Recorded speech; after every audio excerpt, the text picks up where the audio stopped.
Hello दोस्तों, स्वागत है मेरे चैनल पे। तो आज का जो हमारा लेक्चर होने वाला है भारतीय न्याय संहिता का लास्ट लेक्चर है, जहां पे हम 351 से 357 तक के प्रोविजन देखेंगे। साथ ही साथ जो आपका 358 चैप्टर 20 है उसको भी लास्ट में कवर करेंगे। ठीक है, अब यहाँ पे जब बात करें अगर चैप्टर 19 की, तो क्या बात करता है? आपराधिक अभित्राष और अपमान। जो आपके इंडियन पीनल कोड की जो धारा थी 506 लगती थी, अगर किसी को आप धमकाते हो तो 506 लगती थी। अब यहाँ पर कहाँ कर दिया गया? धारा 351 में कर दिया गया, 351 में कर दिया गया है। तो इन सभी चीज़ों को देखेंगे। साथ ही साथ एक सबसे इम्पोर्टेंट टॉपिक वो है आपका डिफेमेशन, यानी कि मानहानि। मानहानि कब होगी और मानहानि किस कंडीशन में नहीं माना जाएगा, ये सारी चीज़ें हम यहाँ पे आज के लेक्चर में डिस्कस करने वाले हैं विद केस लॉ। तो बने रहिए एट तक हमारे साथ। चलिए स्टार्ट करते हैं आज का लेक्चर। इस वीडियो को लाइक करें, हमारे चैनल को सब्सक्राइब कर बेल आइकन जरूर प्रेस करें हमारी न्यू वीडियो सबसे पहले देखने के लिए। सो फ्रेंड्स, अब यहाँ पे अगर हम बात करते हैं भारतीय न्याय संहिता में, तो जो आपका चैप्टर 19 है, जैसे कि मैंने पहले बताया कि आपराधिक अभित्राष यानी क्रिमिनल इंटिमिडेशन के बारे में बात करता है। साथ ही साथ ये जो चैप्टर है आपका उस अपमान के बारे में बात करता है। अगर कोई किसी का अपमान करता है या क्षोभ यानी कि किसी को परेशान करता है, साथ ही साथ इसमें मानहानि भी आती है। अब यहाँ पे सबसे पहली चीज़ यहाँ पे देखना है कि अभित्राष जो है, यानी आपराधिक अभित्राष जो शब्द है, उस अभित्राष का मतलब क्या होता है? अभित्राष का मतलब होता है धमकाना, यानी कि किसी को भी इस तरह से धमकाना कि उसके मन में क्या हो जाए, एक प्रकार से भय उत्पन्न हो जाए। अब भय किसी भी चीज़ का हो सकता है आपने क्या किया हो कि उसको जान से मारने की धमकी दी हो, ठीक है, उसके हाथ पैर तोड़ने की धमकी दी हो, और उस धमकी के कारण अगर उसके मन में भय उत्पन्न हुआ तो क्या कहलाता है कि वहाँ पे अभित्राष कारित हुआ है। तो अभित्राष का अर्थ क्या है कि धमकाना जिससे मन में क्या हो, भय उत्पन्न हो। दूसरी चीज़ आती है संत्रास। ठीक है ना, आशय अगर देखा जाए तो संत्रास या कार्य लोभ। अभित्राष का आशय क्या है कि संत्रास कारित हो किसी को, या फिर किसी कार्य ये द्वारा या फिर लोभ के द्वारा उसको धमकाना है। ठीक है, किसी कार्य को करने के लिए जो लीगली बाउंड नहीं है उस करने के लिए, ठीक है, या फिर कोई ऐसा कार्य ना करने के लिए, यानी जिस चीज़ को करने के लिए वो बाउंड है कि हाँ वो करेगा। जैसे पुलिस ऑफिसर होता है ना, वो अपनी ड्यूटी करेगा। अब यहाँ पे आप इस तरीके से धमका रहे हो कि वो अपनी ड्यूटी ना करे, तो ये क्या हो गया? ये लोभ हो गया। तो इस तरह से क्या होता है कि आपराधिक अभित्राष कारित होता है। अब यहाँ पे आशय तो हो गया संत्रास कारित होना या कार्य लोभ के द्वारा, ठीक है। अब लेकिन किस व्यक्ति को होना चाहिए? तो यहाँ पे या तो उसी व्यक्ति को जिसको डायरेक्ट आप धमकी दे रहे हो उसको यहाँ पे क्या होना चाहिए, या फिर हितबद्ध व्यक्ति यानी उससे रिलेटेड कोई पर्सन है। जैसे ए है, या तो बी को डायरेक्ट धमकाएगा, या फिर बी को इस तरीके से धमकाएगा कि इसके बच्चे को, यानी सी नाम का इसका बच्चा है, वो इसको मार देगा। अगर यहाँ पे उत्पन्न कर रहा है, इससे हितबद्ध व्यक्ति है कौन है? सी, क्योंकि बी का चाइल्ड कौन है? सी है। अगर सी को यहाँ पे सी के बारे में से धमकाता है इसकी शरीर को, ख्याति को, तो इस तरीके क्या होता है, हितबद्ध व्यक्ति भी इसमें शामिल हो जाता है।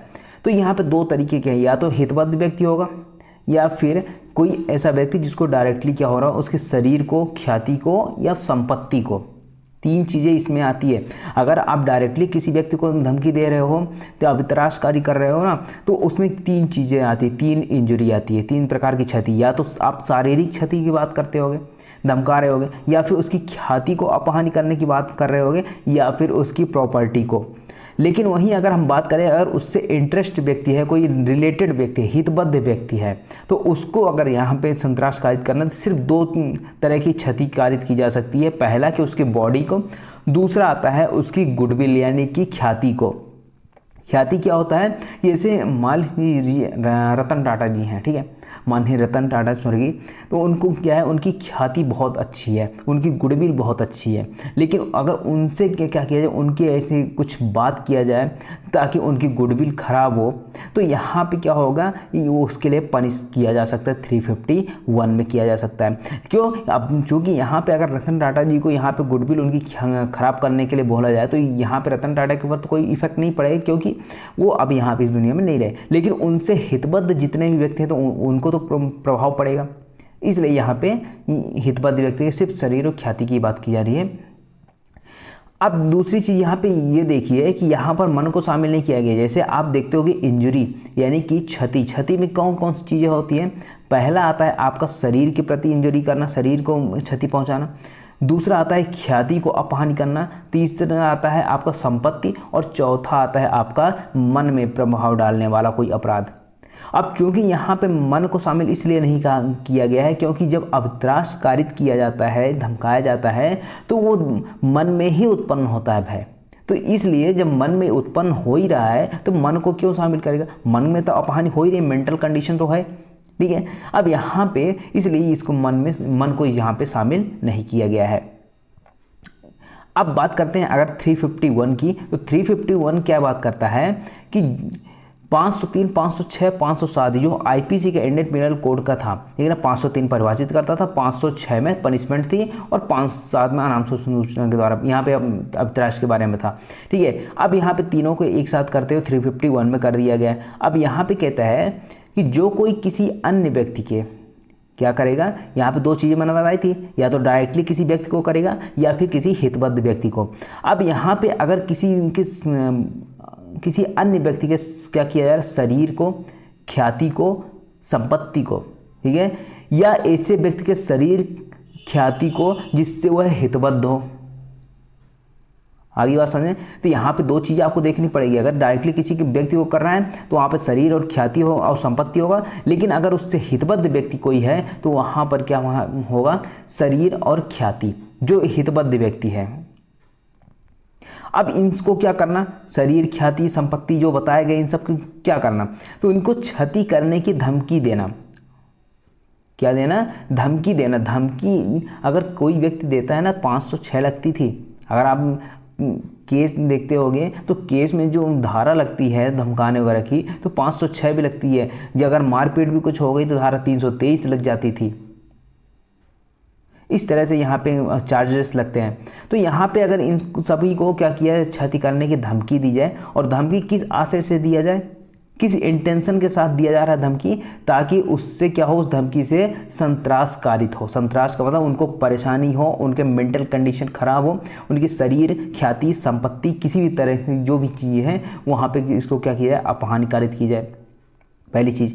या फिर आप इंटेंशन ये हो सकता है कि ऐसी धमकी के निष्पादन का परिवर्तन करने के साधन स्वरूप कोई ऐसा कार्य कराया जाए जिसे करने के लिए आबद्ध नहीं है। अब जैसे अब ए है, ठीक है ना, ये क्या कर रहा है, बी को धमका रहा है। किस चीज़ के लिए धमका रहा है? किसी ऐसे चीज़ को करने के लिए, ऐसे कार्य को करने के लिए जिसको करने के लिए ये आबद्ध नहीं है। बी क्या है, कोई आबद्ध नहीं है, इसको बाउंड नहीं है कि ये वह कार्य करे, लेकिन इसको धमका रहा है कि तुमको वह कार्य करना ही पड़ेगा। ये हो गया कार्य के द्वारा। या फिर कहता है कि किसी ऐसे कार्य के करने का लोभ कराया जाए जिसे करने के लिए वो वैध रूप से हकदार हो। अब जैसे ए है, अब ए कुछ ऐसा कार्य करने के लिए आबद्ध है, जैसे अभी मैंने बताया था पुलिस ऑफिसर है, तो उसके काम क्या है कि लोगों को प्रोटेक्ट करना, और साथ ही साथ अगर किसी के साथ कोई घटना होती है तो उसकी एफआईआर दर्ज करना, ठीक है। अब यहाँ पे मान लीजिए एफआईआर दर्ज करने की इसकी ड्यूटी है, लेकिन आपको धमकी दिया जा रहा है कि इसकी एफआईआर नहीं लिखोगे, लेकिन वहाँ पर क्या है, वैध रूप से हकदार है ना उस चीज़ की एफआईआर दर्ज करने के लिए, लेकिन इसका लोभ कराया जा रहा है। और किस माध्यम से कराया जा रहा है? आपराधिक अभित्रास के माध्यम से, धमकी देते हुए। तो ये क्या कहलाता है? आपराधिक अभित्रास कहलाता है। अभी तो हो गई जीवित। अब यहाँ पे एक स्पष्टीकरण कहता है कि मृत व्यक्ति की ख्याति को क्षति करने की धमकी, ऐसे व्यक्ति को जो उससे हितबद्ध हो। अब यहाँ पे जैसे अभी मैंने एग्जाम्पल दिया है रतन टाटा वाला, ठीक है। अब रतन टाटा के बारे में अगर कोई कहता है तो उनकी गुडविल खराब होती है, तो रतन टाटा के ऊपर कोई इफेक्ट नहीं पड़ेगा, लेकिन उनसे हितबद्ध जो व्यक्ति हैं, उनके फैमिली मेम्बर होंगे, उनके जो ट्रस्ट चलते हैं, वहाँ पे उस पर इफेक्ट पड़ने वाला है। तो यहाँ पे अगर उस पर इफेक्ट पड़ता है तो उसको भी यहाँ पे शामिल किया गया है कि उसके लिए भी पनिशमेंट यहाँ पे मिलेगी। आगे समझ में। अब यहाँ पे एक दृष्टांत देखिए, एक दृष्टांत है, यही आपका उदाहरण है जो आपका बीएनएस में ही लिखा हुआ है। यहाँ पे कहते हैं सिविल बात चलाने से प्रवृत्त रहने के लिए खा को उत्प्रेरित करने के प्रयोजन से खा के घर को जलाने की धमकी का देता है। यानी कि बी है, ठीक है। अब यहाँ पे ये सिविल सूट चला सकता है। अब हो सकता है ए के खिलाफ चलाने वाला रहा हो, एक बी के पास राइट है, हर किसी के पास राइट है कि अगर उसके अधिकारों का उल्लंघन होता है तो न्यायालय जा सकता है। अब यहाँ पे बी के पास तो क्या था, अधिकार था वहाँ पे जाने का ये ए के खिलाफ, लेकिन ए ने क्या किया, उसको धमकी दी कि अगर तुमने सिविल सूट फाइल किया तो मैं तुम्हारे घर को जला दूंगा। तो घर को जलाने की क्या कर रहा है, धमकी दे रहा है ताकि ये सिविल सूट ना चला पाए। तो यहाँ पे क्या करवा रहा है, ये लोप करवा रहा है उस चीज़ का जिसके लिए इंटाइटल है वो व्यक्ति बी। ठीक है, तो ये होता है आपका आपराधिक अवित्रास, यानी कि सामने वाले को धमकाना। अब धमकाना चाहे उसको जान से मारने की धमकी हो या फिर किसी भी तरह की धमकी हो, उसके संपत्ति, ख्याति या फिर वहाँ पे उसको क्या होना चाहिए, शरीर को नुकसान होना चाहिए, अपहानि होनी चाहिए। अब ये समझ में। अब यहाँ पे पनिशमेंट की बात करते हैं तो नॉर्मल अगर किसी को धमकाया जाता है तो 2 वर्ष तक की सज़ा होगी या फिर जुर्माना या फिर दोनों से दंडित किया जाएगा। पहली पनिशमेंट ये हो गई। दूसरी पनिशमेंट कहता है कि अगर मृत्यु, घोरपति या अग्नि द्वारा संपत्ति को नाश करने या मृत्यु दंड या आजीवन कारावास से 7 वर्ष तक के कारावास से दंडनीय अपराध की करने की। 3 चीज़ें इसमें कहता है। पहला कहता है कि अगर किसी को धमकी दिया जा रहा है और किस चीज़ के लिए, मृत्यु या घोरोपति या अग्नि द्वारा संपत्ति का नाश करने के लिए। ठीक है, अगर किसी की मृत्यु कारित करने के लिए, घोरोपति कारित करने की धमकी दी जाती है, अग्नि द्वारा संपत्ति का नाश करने की धमकी दी जाती है, या फिर ऐसे अपराध को करने की धमकी दी जाती है जिस अपराध के लिए या तो मृत्युदंड की सज़ा हो सकती है या फिर आजीवन कारावास दिया जा सकता है या 7 वर्ष तक के कारावास दंडनीय अपराध हो, तो वहाँ पर भी। और साथ ही साथ यहाँ पे अगर स्त्री पर अस्तित्व का लांछन लगाया जाए, उसके चरित्र पर लांछन लगाने की धमकी देता है, तो ऐसे अभित्राश के मामले में 7 वर्ष तक की सज़ा होगी या फिर जुर्माना या दोनों से दंडित किया जाएगा। आगे बात समझ में। अब धारा 507 की बात करते हैं। धारा 507 जो आईपीसी में था, अब इसको क्लॉज 4 में कर दिया है। यहाँ पे कहते हैं अनाम संसूचना द्वारा या उस व्यक्ति को जिसने धमकी दी हो नाम निवास छिपाने की पूर्वधानी बरतने के पश्चात आपराधिक अभित्रास करे। यानी कि अगर मान लीजिए जैसे सलमान खान है, ठीक है, सलमान खान को एक चिट्ठी मिलती है, किसी को धमकी भरा चिट्ठी मिलता है कि अगर आज यहाँ से निकले तो आपको जान से मार दिया जाएगा। तो ये क्या कर रहा है, जिसने ये चिट्ठी रखी है उसने अपना नाम, निवास स्थान बताने से मना किया, यानी कि छिपाया हुआ है। अब यहाँ पे तो ये पता नहीं चला, लेकिन अगर किसी को अभी पता चलता है किसने रखा है तो उसने क्या किया, अपना नाम तो छिपाया है, निवास स्थान छिपाया है, तो यहाँ पे उसको कितनी सज़ा मिलेगी। उपधारा 1 में तो दंड मिलेगा ही मिलेगा, साथ ही साथ इसको उसके अतिरिक्त 2 वर्ष तक की सज़ा हो सकती है।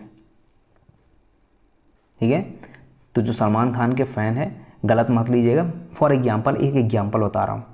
ठीक है, ये हो गया आपका धारा 351। अब धारा 352 की बात करते हैं, 352 की। तो जो आपका धारा 504 हुआ करता था इंडियन पीनल कोड में, तो उसको कहाँ पे कर दिया गया है, धारा 352 में कर दिया है, नहीं सेक्शन 352 में कर दिया है। आप किसी का अपमान कर रहे हो, किसी का इंसल्ट कर रहे हो, और इंसल्ट करने का इंटेंशन क्या है, आशय क्या है, ताकि उससे लोक शांति भंग हो। क्या हो, लोक शांति अगर भंग करने के लिए यहाँ पे उसको प्रेरित किया जाता है, प्रकोपित किया जाता है, तो वहाँ पे कितना होगा, 2 वर्ष तक की सज़ा होगी, ये जुर्माने से दंडित, ये दोनों से दंडित किया जाएगा। उसके बाद आता है 354।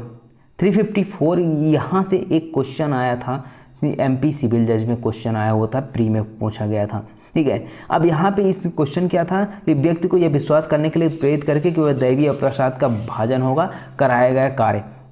अब यहाँ पे देखते होगे कि पहले क्या होता था, बलि दी जाती थी। ठीक है ना, तो कई कुछ को किडनैप करके ले जाते थे और वहाँ पे बलि दे देते थे, ताकि यहाँ पे कार्य क्या करवाया जाता था कि ये अगर इससे क्या होगा, बलि देने से काम सिद्ध हो जाएगा। ठीक है, तो यहाँ पे इस तरीके का अगर कोई उत्प्रेरणा देता है तो उसको 1 वर्ष तक की सज़ा होगी, या जुर्माना या दोनों से दंडित किया जाएगा। उसके बाद अब सेक्शन 355 की बात करते हैं। धारा 510 आईपीसी था, जिसमें सबसे कम, पूरे आईपीसी में अगर देखा जाए सबसे कम दंड कहाँ पे बताया गया था, 510 में। अब वही यहाँ पे क्या कर दिया गया है, 355 में कर दिया गया। यहाँ पे चूँकि जो जुर्माने के प्रावधान है, जुर्माना तो बढ़ाया गया है यहाँ पे, साथ ही साथ एक और पनिशमेंट इसमें जोड़ी गई है, सामुदायिक सेवा। तो यहाँ पे अगर मत व्यक्ति द्वारा लोक स्थान में अविचार किया जाता है, यानी कि मत व्यक्ति का मतलब ऐसा व्यक्ति जो नशा किया हुआ हो, और लोक स्थान जो पब्लिक प्लेस है वहाँ पे शांति भंग करता है लोगों की, ठीक है, गालियाँ दे रहा है, कोई भी निकल रहा है तो उसको गालियाँ दे रहा है, मार रहा है, पत्थर से मार रहा है। तो इस तरीके से अगर कोई करता है तो उसको 24 घंटे तक जेल में रखा जा सकता है। पहली सज़ा तो ये हो गई।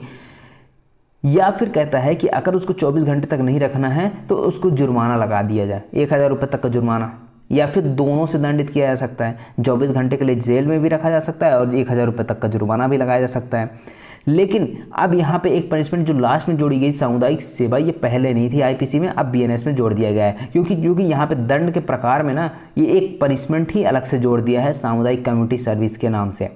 तो सामुदायिक सेवा का भी दंड दिया जा सकता है कि आप जाके वृद्धाश्रम में क्या करोगे, यहाँ पे काम करोगे फ्री ऑफ कॉस्ट, उसको कोई पारिश्रमिक नहीं दिया जाएगा, ठीक है, कहीं पे सफाई करोगे जाके, इस तरह के सेवा कार्य करने का कार्य यहाँ पे दिया जाता है, इस तरह के दंड दिया जाता है। ये 355 की बात हो गई। अब यहाँ पे एक इम्पॉर्टेंट टॉपिक जो है आपका मानहानि। तो मानहानि की अगर हम बात करते हैं तो सबसे पहले जो इसको इंग्लिश में क्या बोलते हैं, डिफेमेशन बोलते हैं। डिफेमेशन की यहाँ पे बात करें बीएनएस में मानहानि का प्रावधान कहाँ कहाँ पे है, तो सबसे पहली चीज़ अगर आप देखोगे यहाँ पर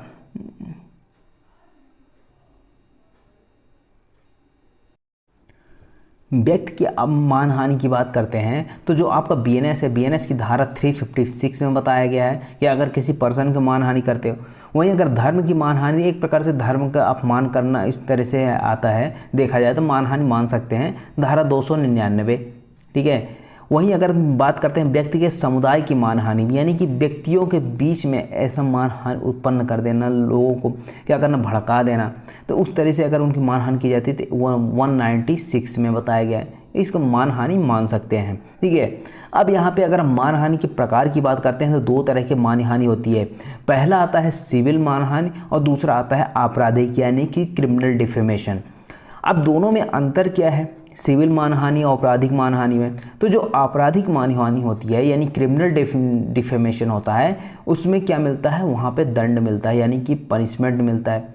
वहीं अगर सिविल मानहानि की बात करते हैं तो यहाँ पे कंपनसेशन दिलाया जाता है, यानी क्षतिपूर्ति एक प्रकार से। अगर किसी की गुडविल खराब हुई है तो उस गुडविल खराब होने से क्या इफेक्ट पड़ा है, कितना इफेक्ट पड़ा है, उसके अनुसार उसका कंपनसेशन प्रतिकर डिसाइड किया जाएगा। तो ये सिविल मानहानि है जहाँ पे पैसा दिलाया जाता है, वो आपराधिक मानहानि में पनिशमेंट मिलती है, दंड मिलता है। आगे समझ में ये हो गया। अब बात करते हैं अगर 356 की, जो बैरक्ट में क्या बोला गया है कि धारा 499 से 502 तक में जो धारा थी इंडियन पिनल कोड में, उसको 356 में कर दिया गया है। आगे समझ में? तो अब यहाँ पे देखिए, कहते हैं जो कोई बोले गए, पढ़े जाने या के लिए आशाई शब्दों के द्वारा या दृश्य रूपण द्वारा, यानी कि जो आपका कम्युनिकेशन है, संसूचना के किसी भी तरीके से, संसूचना के किसी भी माध्यम से, चाहे वो बोलकर हो, पढ़कर हो, या दृश्य रूपण का मतलब क्या होता है, जैसे वीडियोग्राफी के माध्यम से हो या फिर किसी अन्य तरीके से, जो भी सोशल मीडिया का तरीका हो सकता है, उस तरीके से क्या किया जाता है, अगर किसी व्यक्ति के बारे में कोई लांछन इस आशय से लगाता है या प्रकाशित करता है, दोनों चीज़ें हैं, या तो उसका पब्लिकेशन करता है या फिर क्या करता है, इस आशय से लांछन लगाता है, यानी बोल के कर देता है, ठीक है, दृश्य रूपण द्वारा कर देता है, ताकि इस इंटेंशन क्या है कि ऐसे लांछन से उसकी ख्याति की अपहानि हो जाए, यानी कि उसकी जो गुडविल है, जैसे रतन टाटा जी की इतनी अच्छी गुडविल है, अगर उनको खराब करने के बारे में यहाँ पे आता है तो वो मानहानि कहलाएगा, ठीक है। या फिर अगर आप इस तरीके से कुछ ऐसा करते हैं, किसी भी संसूचना के माध्यम से कोई ऐसा लांछन लगाते हैं और आपको पता है, ठीक है ना, आपको नॉलेज है इस चीज़ की कि आप क्या कर सकते हो, जो आप बोल रहे हो उसके माध्यम से किसी की ख्याति की अपहानि हो जाएगी, क्या हो जाएगी, किसी के ख्याति की अपहानि होगी, तब उस बारे में ये कहा जाता है कि वह व्यक्ति उसकी मानहानि करता है, वह उस व्यक्ति की मानहानि करता है। कब? पहला कि किसी की ख्याति या अपहानि हो जाए, इस तरीके से कोई शब्द बोलते हैं, लांछन लगाते हो, या फिर दूसरा कि आपको नॉलेज है इस चीज़ की या की संभावना है कि जिस व्यक्ति के बारे में ऐसा बोल रहे हो उसकी क्या होगी, ख्याति को अपहानि होगी। ठीक है, इस बारे में आप जानते हो तो कहलाएगा कि आपने क्या किया, मानहानि की है। अब यहाँ पे 3 स्पष्टीकरण बताए गए हैं, 4 स्पष्टीकरण हैं कि यहाँ पे और कौन सी चीज़ें मानहानि के अंतर्गत आ सकती है। पहला कहता है मृत व्यक्ति को लांछन लगाना। अब जो व्यक्ति मर चुका है उसको यहाँ पे लांछन लगाना, अब उसको तो कुछ हो नहीं सकता, लेकिन उससे हितबद्ध व्यक्ति जितने हैं उनको तो क्या हो सकता है, उनको तो इफेक्ट पड़ेगा ना, उनकी ख्याति, उनकी गुडविल पे। जैसे धीरू भाई अंबानी हैं, ठीक है, धीरू भाई अंबानी तो अब इस दुनिया में रहे नहीं, तो यहाँ पे अगर इनकी गुडविल पे कुछ बोला जाता है, इन धीरू भाई अंबानी के नाम से कुछ बोला जाता है, तो उनका इफेक्ट किस पे पड़ेगा, उनके परिवार या निकट संबंधी के भावनाओं को उपहत करेगा। जैसे मुकेश अंबानी हैं, अनिल अंबानी हैं, या फिर उनके जो परिवार और निकट संबंधी हैं रिलेशन के, अगर उनकी भावनाओं को आहत होता है, ठीक है ना, उपहत होता है, तो ये नुकसान होता है, तो यहाँ पे क्या किया माना जाएगा कि ये मानहानि है। यानी कि आप मृत व्यक्ति को भी अगर उनकी मानहानि करते हो तब भी वो माना जाएगा कि आपने मानहानि किया है। अब लेकिन इस चीज़ को ज़रूरी है कि जिस भी मृत व्यक्ति की आपने क्या किया मानहानि की है, उनसे हितबद्ध व्यक्तियों के ऊपर कुछ न कुछ इफेक्ट पड़ा हो। ठीक है, दूसरा स्पष्टीकरण कहता है किसी कंपनी या संगम या व्यक्तियों के समूह पर लांछन लगाना मानहानि की कोटि में आ सकता है। आप किसी की कंपनी, जैसे रिलायंस कंपनी है, ठीक है, टाटा समूह की एक टाटा कंपनी है, या फिर अदर कोई भी कंपनी, अडानी की कंपनी है मान लीजिए, उसके बारे में अगर कुछ लांछन लगाते हैं तो वो भी मानहानि की कोटि में आएगा। तीसरा स्पष्टीकरण कहता है कि व्यंग्योक्त के रूप में अभिव्यक्त लांछन मानहानि की कोटि में आ सकते हैं। यानी कि आप किसी के ऊपर लांछन लगा रहे हो, व्यंग कसते हुए क्या कर रहे हो, लांछन लगा रहे हो, तो ये भी मानहानि की कोटि में आएगा। 4th नंबर स्पष्टीकरण कहता है कि कोई लांछन किसी व्यक्ति की ख्याति का अपमान करने वाला नहीं कहा जाता जब तक कि ऐसे लांछन दूसरों की दृष्टि में अप्रत्यक्षता या अप्रत्यक्ष उस व्यक्ति के सदाचार या बौद्धिक स्वरूप से हे ना करे, या उसके आजीविका के संबंध उसके सील को हे ना करे या साख ना गिराए। अब यहाँ पे किसी की गुडविल को अपहानि हो रही है किसी के कुछ लांछन लगाने से, ऐसा कब नहीं कहा जाएगा, ऐसा तब नहीं कहा जाएगा कि यहाँ पे अगर किसी दूसरे व्यक्ति के दृष्टि में कोई प्रत्यक्षता या अप्रत्यक्षता, कोई बौद्धिक रूप से कोई प्रभाव पड़ा ही ना हो। अगर आपने किसी को कुछ बोला और उसका प्रभाव किसी पे भी नहीं पड़ा तो क्या होगा, वो मानहानि नहीं कहलाएगी। या फिर मान लीजिए उसके आजीविका पर, जैसे मुकेश अंबानी जी हैं, ठीक है, उनको अगर आप कुछ बोलते हो, अगर उनकी आजीविका जो चल रही है, यानी उनकी जो अर्निंग चल रही है, उसमें अगर कोई इफेक्ट नहीं पड़ता तो ये यहाँ पर गुडविल के बारे में कुछ भी नहीं बोला जाए कि मानहानि की है। या फिर उनकी अगर गुडविल नहीं गिरती, साख नहीं गिरती है, तब यहाँ पे मानहानि नहीं माना जाएगा। सिर्फ इतना ये बात करता है। यहाँ पे कहते, इसका मतलब ये है कि अगर किसी व्यक्ति की मानहानि कर रहे हो तो उनकी गुडविल में कुछ इफेक्ट आना चाहिए। अब बात करते हैं अपवादों की, कब मानहानि नहीं कहलाएगा। अभी तक तो देखा आपने क्या क्या मानहानि की कोटि में आएगा और क्या मानहानि कहलाती है। अब पहली चीज़ यहाँ पे कहता है कि कब मानहानि नहीं कहलाएगा। पहला अपवाद है कि सत्यवाद का लांछन जो लोक कल्याण के लिए हो, यानी कि इस प्रकार का आप शब्द बोलते हो, इस प्रकार के लांछन लगाते हो किसी व्यक्ति पे जिससे लोक कल्याण के लिए फायदेमंद है, सत्य बात है, कोई झूठी बात नहीं फैला रहे हो आप, ठीक है ना। तो उस सत्य बात का एक प्रमाण भी है, मान लीजिए आपके पास प्रमाण पेश कर सकते हो। तो ये अगर इस तरह के प्रमाणित अगर बातों को किया जाता है जो लोक कल्याण के लिए हो तो ये मानहानि नहीं कहलाएगा। दूसरा कहता है लोक कृत्यों के लोक निर्वहन में लोक सेवक के आचरण के विषय में या उसके सील के विषय में सद्भावना पूर्वक मानहानि। अब यहाँ पे कोई पब्लिक सर्वेंट है, पब्लिक सर्वेंट मान लीजिए ड्यूटी नहीं कर रहा है सही तरीके से, उसके ऊपर कुछ लांछन लगा रहे हो कि यहाँ पे ये काम नहीं करता, बैठा रहता है, ऐसा कुछ भी इस तरीके से अगर कुछ भी बोलते हो तो यहाँ पे ये मानहानि नहीं कहलाएगी। क्यों? क्योंकि उसके लोक कृत्य के लोक निर्वहन में जो लोक सेवक का आचरण है वो नहीं कर रहा है, ताकि इसलिए आप उसको बोल रहे हो, तो यहाँ पे ये हो गया। वहीं अगर तीसरा अपवाद की बात करते हैं तो लोक प्रश्न के बारे में पब्लिकली यहाँ पे कोई ऐसा क्वेश्चन किया जाता है तो वो मानहानि नहीं कहलाएगा। 4th नंबर का अब बात कहता है न्यायालय की कार्यवाहियों को रिपोर्ट को सही प्रकाशित करना, यानी कि न्यायालय की ऐसी कार्यवाही है जिसकी रिपोर्ट प्रकाशित कर सकते हो जो सही हो।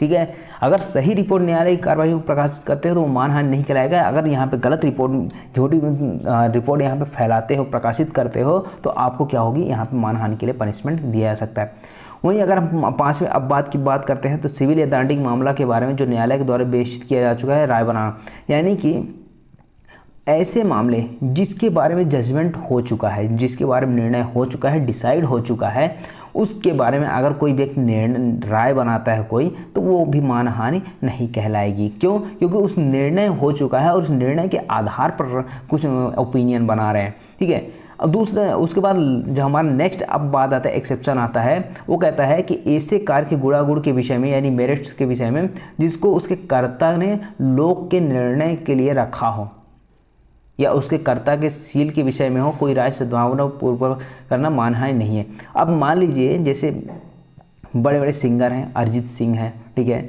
बादशाह हैं, हनी सिंह है, ये क्या करते हैं, कंसर्ट करते हैं, यानी कि एक स्टेज शो करते हैं जहाँ पे ये गाना गाते हैं। ठीक है, अब इन्होंने गाना गाया और गाना गाने के बाद जो वहाँ की पब्लिक है वो कुछ ओपिनियन बना रही है, कुछ राय बना रही है, तो वो क्या है, वो सद्भावनापूर्वक राय है। ठीक है ना, तो ये क्या है, मानहानि नहीं कहलाएगा। अगर राय जो है वो सद्भावनापूर्वक की बनाई जा रही है तो वो मानहानि नहीं है, क्योंकि वो लोक निर्णय के लिए रखा गया है कि जो गाना गा रहा है वो कैसा है गाना, वो तो पब्लिक ही बताएगी। इस तरीके से यहाँ पे दृष्टांत भी देखिए, वह अभिनेता या गायक जो किसी लोक रंगमंच पर आता है, लोक रंगमंच मतलब पब्लिकली जो आता है, स्टेज पे आता है, अपने अभिनय या गायन को लोक निर्णय के लिए रखता है, यानी कि अब वो गा रहा है, ठीक है ना, या एक्टिंग कर रहा है, तब उसका निर्णय जो है मान लीजिए पब्लिक कर रही है तो कर रही है, राय बना रही तो बना रही है, ये अपवाद है कि मानहानि नहीं कहलाएगा। 7वां अपवाद की बात करते हैं तो किसी ऐसे व्यक्ति द्वारा सद्भावनापूर्वक परिनिंदा करना जो किसी अन्य व्यक्ति के प्राधिकार रखता हो, चाहे विधि के अधीन प्रदत्त हो या अन्यथा संविदा से उद्भूत हो। अब मान लीजिए कोई ऐसा व्यक्ति है किसी अन्य व्यक्ति की परिनिंदा करता है, क्या करता है, परिनिंदा करता है, जो किसी अन्य व्यक्ति पर प्राधिकार रखता हो। अब ए जो है, ए किस पे प्राधिकार रखता है, बी पे, ठीक है, और ए के बारे में कुछ ऐसा बोला जा रहा है, तो यहाँ पे ये मानहानि नहीं कहलाएगी। जैसे मान लीजिए माता पिता द्वारा अपने बालक की परिनिंदा करना या शिक्षक का अपने छात्रों के साथ परिनिंदा करना, ये मानहानि नहीं कहलाएगी। भाई माता पिता हैं, ठीक है, माता पिता अगर कुछ बोल रहे हैं अपने बच्चों को तो सही बोल रहे होंगे, उनको गलत तो बता नहीं रहे होंगे, गलत तो बोल नहीं रहे होंगे, तो यहाँ पे अगर निंदा उनकी की जा रही है तो ये मानहानि की कोर्ट में नहीं आएगा कि बच्चे जाएं और मानहानि का केस कर दें। शिक्षक ने अपने छात्रों से कुछ बोला, उनके साथ कुछ किया, तो छात्र गए मानहानि का केस कर दिए शिक्षक पे, इस तरीके से यहाँ पे नहीं होगा। उसके बाद हमारा 8वां अपवाद की बात करते हैं तो यहाँ पे कहता है सद्भावनापूर्वक अभियोग लगाना। हर किसी व्यक्ति का यह अधिकार है कि अगर उसके अधिकारों का उल्लंघन होता है तो वो जाके FIR दर्ज करवा सकता है या फिर मजिस्ट्रेट के समक्ष परिवाद दाखिल कर सकता है। लेकिन अगर यहाँ पे ये झूठा कर रहा है तब ये मानहानि कहलाएगा, लेकिन अगर सही है, इसके साथ ऐसा घटना हुआ है और फिर जाके सद्भावनापूर्वक गुड फेथ में अभियोग लगवाता है, चार्ज लगवाता है, तो यहाँ पे ये मानहानि नहीं कहलाएगा। जैसे यहाँ पे दृष्टांत देखिए, का द्वारा खा के विरुद्ध मजिस्ट्रेट समझ सद्भावनापूर्वक अभियोग लाना, यानी ए के द्वारा क्या किया जा रहा है, मजिस्ट्रेट के समक्ष जो बी के द्वारा विरुद्ध अभियोग लगवाया जा रहा है, चार्ज लगवाया जा रहा है, तो ये क्या है, ये तो सद्भावनापूर्वक अगर है तब तो ठीक है। अगर सद्भावनापूर्वक नहीं होता, यहाँ पे ये वर्ड नहीं होता, तो यहाँ पे हो सकता था, यहाँ पे डाउट आता, कन्फ्यूजन आता कि ये सद्भावनापूर्वक है कि नहीं है, ये मानहानि होगी कि नहीं होगी। लेकिन अगर यहाँ पे गुड फेथ आ गया, सद्भावनापूर्वक है, तो ये क्या माना जाएगा, ये माना जाएगा कि आपने मानहानि नहीं की है। दूसरा ये एग्जाम्पल यहाँ पे देखिए, का द्वारा एक लोक सेवक का आचरण के बारे में उसके मालिक से शिकायत करना। अब यहाँ पे एक नौकर है, ठीक है, नौकर कुछ कर रहा है और उसके जो उसने आचरण किया, उसके आचरण के बारे में ना उसके मालिक से जाके शिकायत करना, ये मानहानि नहीं है कि उस नौकर जाए और मानहानि का केस कर दे, ये यहाँ पे वैलिड नहीं है, ठीक है, मानहानि नहीं होगी, ये एक्सेप्शन है। उसके बाद अपवाद 9 जो है आपका, वो क्या बात करता है, किसी व्यक्ति के सील पर लांछन लगाना जो उसकी या अन्य व्यक्ति की संरक्षा के लिए हो या लोक कल्याण के लिए हो। अब इसको एग्जाम्पल समझते हैं। जैसे ए है, एक शॉपकीपर है, ठीक है ना, एक दुकानदार है। अब यहाँ पे एक और व्यक्ति है बी, जो ए के दुकान पे प्रबंध करता है, ये कारोबार का प्रबंध करता है, संचालन करता है, मैनेजर मान लीजिए, ए के दुकान पे मैनेजर है। अब यहाँ पे ए जो है अपने मैनेजर बी से कहता है कि अगर सी आए हमारी दुकान पे तो वो जब तक नगद पैसे ना दे तो वहाँ पे उसको सामान नहीं देना है, क्योंकि उसके बारे में मेरी राय अच्छी नहीं है। ठीक है। अब यहाँ पे जो है यदि या पर यानी कि अगर सी पर लांछन लगाया जा रहा है तो क्यों लगाया जा रहा है, ताकि ए अपने हितों का संरक्षा कर सके, सद्भावपूर्वक लगा रहा है ताकि उसको पैसे ना डूबे।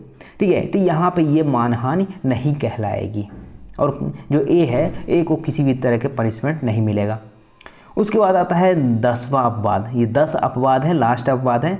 किसी दूसरे व्यक्ति को सद्भावनापूर्वक सावधान करना जो उसकी भलाई के लिए हो। अगर किसी व्यक्ति को सावधान कर रहे हो कि भाई ऐसा ना करो, ठीक है ना, यहाँ नहीं जाओ, ये आपके साथ वहाँ पे गलत हो सकता है, ठीक है ना, अब वहाँ पे गड्ढा है, गिर जाओगे, अगर ये सद्भावनापूर्वक दिया जा रहा है ना, तो ये मानहानि की कोर्ट में नहीं आएगा। ये बस इतना याद रखिए। अब बात करते हैं, अगर ये मानहानि तो हो गई, परिभाषा हो गया, एक्सेप्शन हो गए, ठीक है ना, एक्सप्लेनेशन हो गए। अब पनिशमेंट की बात आती है तो अगर कोई मानहानि करता है तो उसको 2 वर्ष तक की सज़ा होगी, या जुर्माने से या दोनों से दंडित किया जाएगा। अब यहाँ पे एक नई पनिशमेंट पहले आईपीसी में नहीं थे, अब यहाँ पे जोड़ दिया सामुदायिक सेवा, कम्युनिटी सर्विस से, जो ठीक है। तीसरा आता है ये जानते हुए कि ऐसी बात किसी के लिए मानहानिकारक है। अगर आप कोई ऐसे बातों को प्रकाशित करते हो, बोलते हो, जिसको आपको लगता है कि इससे मानहानि हो सकती है, संभावना है, नॉलेज है पूरी, तो यहाँ पे आपको दंड कितना मिलेगा, 2 वर्ष तक, या जुर्माना या दोनों से दंडित किया जाएगा। 4th नंबर कहता है कि मुद्रित या उत्कीर्ण पदार्थ को जानते हुए बेचना। यानी कि अगर आप कोई मुद्रित या उत्कीर्ण पदार्थ है जिसमें कुछ लिखा हुआ है, कोई पुस्तक है, मान लीजिए कोई पन्ना है जिसमें लिखा हुआ, जिससे आप जानते हो कि अगर इसको बेचोगे तो सामने वाले यहाँ पे क्या होगा कि किसी की मानहानि होगी, तो वहाँ पे आपको सादा कारावास होगा जो 2 वर्ष तक हो सकते हैं, जुर्माना या दोनों से दंडित किया जाएगा। अब केस लॉ की बात करते हैं तो 2 केस लॉ है। केस लॉ एक पहला है कि लक्ष्मी नारायण बनाम शंभूनाथ, इलाहाबाद, 1931 का मामला था।